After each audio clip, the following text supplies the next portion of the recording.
Hi friends, good morning. இது எங்களோட land. வீட்டில் இருந்து கொஞ்சம் ஒரு 1/2 கிலோமீட்டரில் இருக்குது. இங்கே ப்ளம்ஸ் மரம் இருக்குது பாருங்கள். இந்த ப்ளம்ஸ் மரத்தில் காய் பாருங்கள், நல்லா கொத்து கொத்தாக ப்ளம்ஸு. ஆக்சுவலாக ஏப்ரல் மேலேயே ப்ளம்ஸு சீசன் வந்துடும்.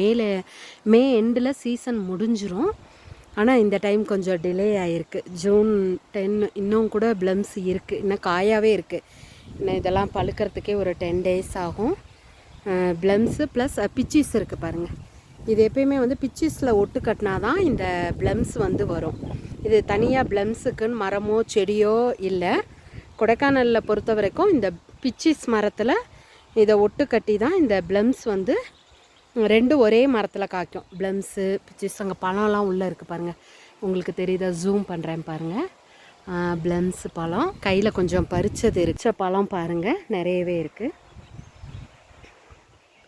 பாருங்கள். ப்ளம்ஸ் பழம் செடியிலேயே பழுத்தது, ரொம்ப டேஸ்ட்டாக இருக்கும்.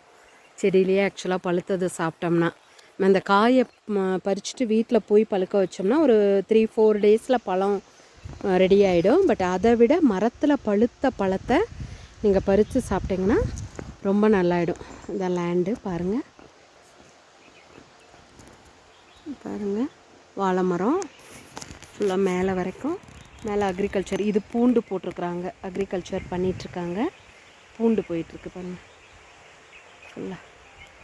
இது நாங்கள் பார்க்கல, நாங்கள் இதை குத்தகைக்கு விட்டுட்டோம், லீஸ்க்கு மாதிரி விட்டுட்டோம். இங்கே ஒரு குட்டி வீடு, நாங்கள் வந்தால் சும்மா ரெஸ்ட் எடுக்கிற மாதிரி ஒரு குட்டி வீடு ஒன்று இருக்குது. கீழே அப்படியே இந்த லேண்டுக்கு கீழே ரிவர் போகுதுங்க ஃப்ரெண்ட்ஸ். சவுண்டு நல்லா தண்ணி கேட்கும். இங்கேருந்து கேட்டாலே அந்த சவுண்டு நல்லாவே கேட்கும். Okay, bye friends.